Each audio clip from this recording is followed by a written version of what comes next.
dense forest. The houses were simple, made of weathered wood. Their paint faded from years of sun and rain. Every morning, the townspeople would gather near the small market square, exchanging greetings and gossip.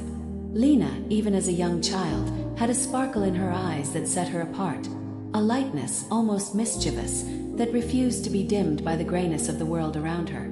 Her childhood, however, was far from easy. Lina's father had left the family when she was just 5 years old, leaving behind a small note on the kitchen table that simply read, "I cannot stay. Forgive me." Her mother, though strong, was consumed by long working hours, tending to the little bakery she ran at the corner of their street. Lina quickly learned that life demanded more than innocence. She learned that joy was fragile and often fleeting, and that sometimes laughter was the only weapon she could wield against sadness. By the age of 8, Lina had developed a habit that would define her life. She laughed. She laughed in the face of misfortune. She laughed when her lunch fell into the mud. She laughed when neighbors scolded her for being too bold.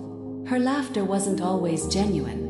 Sometimes it was a shield, but it was a shield that worked. People couldn't ignore her. People didn't pity her. And somehow, in the sound of her own laughter, Lina could convince herself that everything would be okay. School was both a sanctuary and a battlefield. Lina loved books, losing herself in stories of faraway places, talking animals and brave heroines. But her classmates weren't always kind. Some whispered about her tattered clothes. Some laughed when her lunch smelled stronger than theirs. Some simply ignored her. Yet, Lina refused to let their cruelty dim her spirit. Whenever she felt the sting of their words, she would create a joke or pull a silly face, a loud, exaggerated sneeze, funny dance, anything to turn the attention away from the pain and onto her laughter. And slowly, she realized that even the toughest children couldn't resist smiling back. Her mother noticed this too, often watching Lina from the bakery doorway. There were nights when Lina came home with scrapes on her knees, tears hidden behind a brave smile, and her mother would hug her close, whispering, "You're stronger than you know, little one." But even her mother, burdened by the weight of daily life, couldn't fully shield Lina from the harsh realities around them. By the time Lina turned 12, the world had grown heavier. Her mother fell ill with a persistent fever that no remedy seemed to cure. The bakery's earnings shrank as fewer people came to town. Lina took on the chores, baking bread, delivering packages, and caring for her younger brother, Samuel, who was only 6. And yet, through every trial, Lina laughed. She told Samuel silly stories as they kneaded dough together. She sang off-key songs while sweeping the floor.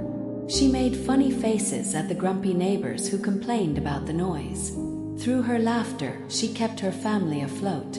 One rainy afternoon, while Lina was carrying a basket of bread to a customer, she slipped in the mud and fell face first into a puddle. A harsh laugh escaped from the shopkeeper's daughter. Lina froze, embarrassed, wet, and exhausted. But then she looked down at Samuel, who had followed her, and saw him giggling uncontrollably. And something inside Lina shifted. She stood up, soaked and muddy, and bowed theatrically, letting out a booming laugh that echoed through the empty street. The shopkeeper's daughter stared, caught off guard, and finally, begrudgingly, chuckled. That was the day Lina realized that humor could disarm fear, ridicule, and sorrow. But life was not yet done testing her. A harsh winter fell upon the town when Lina was 13. The bakery struggled to survive. Her mother's illness worsened, and the small family barely had enough food to eat. Samuel grew sick too, coughing through the long nights. Lina's laughter, once abundant and bright, began to feel forced. She found herself staring into the fire for hours, listening to the wind howl outside, wishing for some miracle. But even in her deepest despair, she refused to give up completely. Every night, she would whisper silly rhymes into Samuel's ears to make him sleep. Every morning, she would greet the world with a brave, shaky smile, even if it hid her trembling heart. Then came the day Lina met Clara, a girl from a neighboring village. Clara had the kind of calm confidence that Lina admired and secretly envied. She had a gentle laugh and eyes that seemed to understand everything without words. Clara noticed Lina's humor, her constant laughter, and asked, "Why do you always laugh?" Lina hesitated. She had never shared the truth with anyone. Not the fear, not the exhaustion, not the aching loneliness. "Because," she said finally, "sometimes laughter is the only thing that makes me feel like I'm not drowning." Clara nodded. "I understand. But sometimes it's okay to cry too." Those words were like a gentle breeze in a stifling room. For the first time, Lina realized that humor was not the only way to survive hardship, that letting someone see her tears didn't make her weak. It made her human. She began to open her heart to Clara, sharing the small sorrows that had piled up like stones in her chest. And Clara listened, really listened.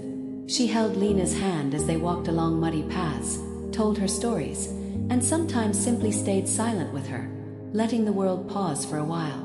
The friendship grew deeper as spring arrived. Lina found that humor and tears could coexist. She could laugh at the absurdities of life, but she could also cry when it was too heavy to bear alone. Samuel noticed the change too, smiling at Lina's newfound balance, relieved that his sister seemed a little lighter. And slowly, Lina began to notice the small joys again.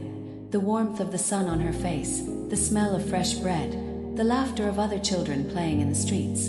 By the time Lina was 14, her mother's health had stabilized, and the bakery had begun to recover. It wasn't perfect, and life still demanded courage and perseverance, but Lina had discovered something invaluable. Laughter was a bridge, not a shield. Connected her to others, soothed pain. And tears were no longer a mark of failure, but a testament to strength. She could now laugh and cry in the same breath, embracing the full spectrum of her emotions. One summer evening, Lina and Clara sat on a hill overlooking the town, watching the sun set in fiery shades of orange and purple. Lina turned to her friend and said, "You know, I used to think I had to make everyone laugh all the time, or else the world would crush me." Clara smiled softly. "And now," Lina laughed, a genuine, unburdened laugh. "Now I know I can cry too. And it won't ruin anything. I can be me fully." That night, Lina walked home with Samuel, who had been playing nearby.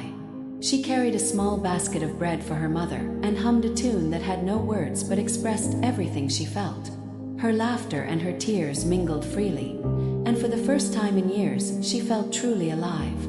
Life would continue to bring challenges, storms, and moments of despair, but Lina knew she would survive. Not just survive, but live with humor and heart, with courage and grace.